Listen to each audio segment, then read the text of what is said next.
You came back. You wanted to study law. Yes. UKZN. I got accepted for law. You got accepted? Yes, I did. I applied for law. Yes. I was accepted for law at UKZN Howard.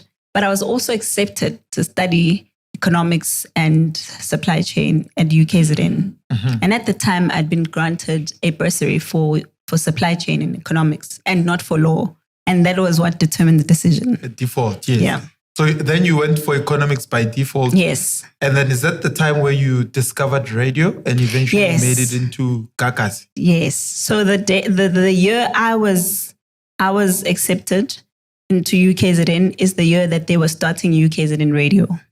And then my friends and I went for an audition because it was just a joke. But they joked about it and I was serious. Like I was dead serious about it. I made it on time for my show. I was always preparing for my show. Like, were you getting paid? Of course not. 2.5? No way, nah. Silly as a witness.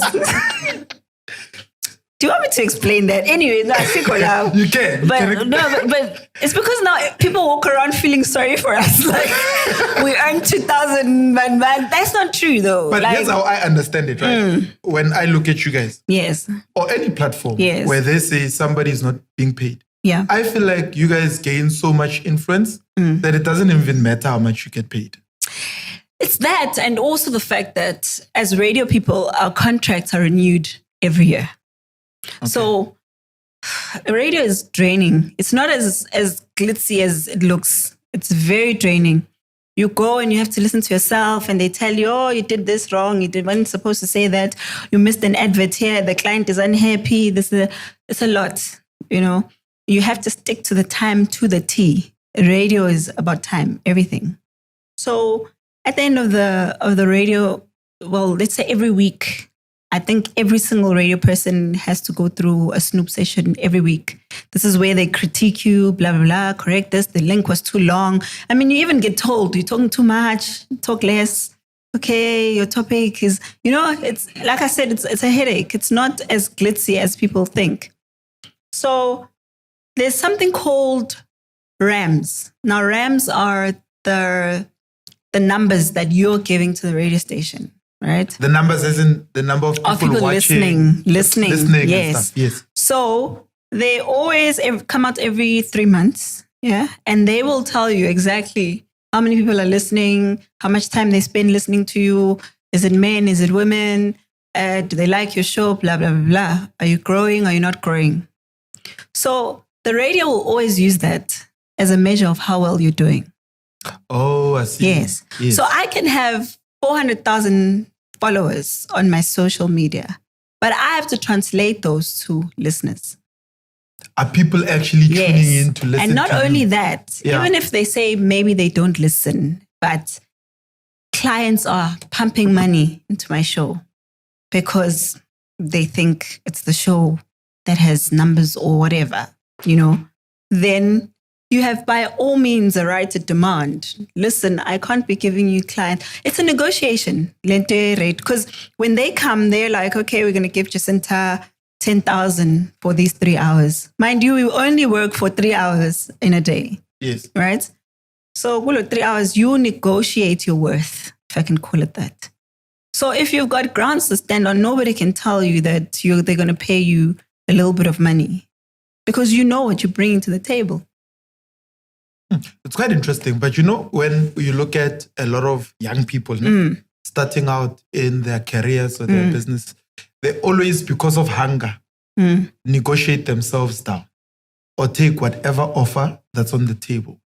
For you, was there someone who was mentoring you to be able to say, "Ungalambika khulu phela"? No. Don't just take anything. I think for me, it was never even about that. Even if they said we'll give you 10,000, because every time I negotiate, I tell them, okay, I'll take this, but if I give you this, then you give me that.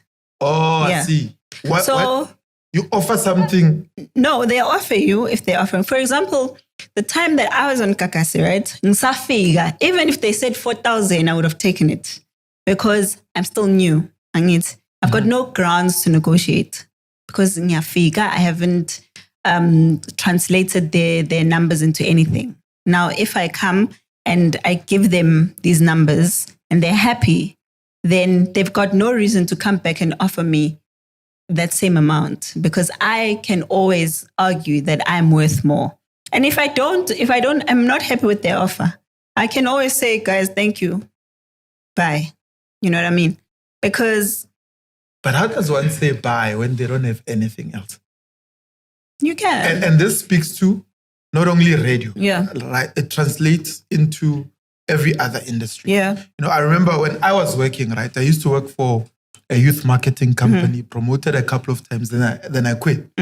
But I realized that the reason why I was taking risks, I had backrooms money. I wasn't scared of being fired. Yes. Right? So had I been fired, it was going to be, okay, bye. I've got something to fall back on. I'll get another job.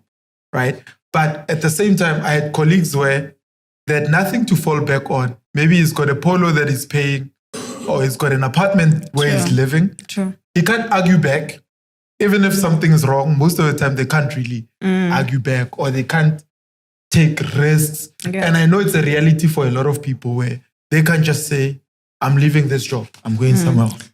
Okay, so remember I told you that the thing with negotiation is you need to know your own worth, right? On the negotiation table.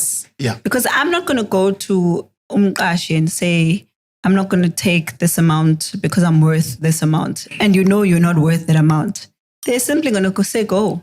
Because I know if I was to say, okay, if you're not going to give me this, I'm leaving, there'll be someone else knocking at my door. Because you've built up the value already. Exactly. So I'm saying, unless you know you've built up that value, you also don't have legs to stand on to say, I want this, and if you don't give me, I'll leave. You don't. And that takes time. It might not happen overnight.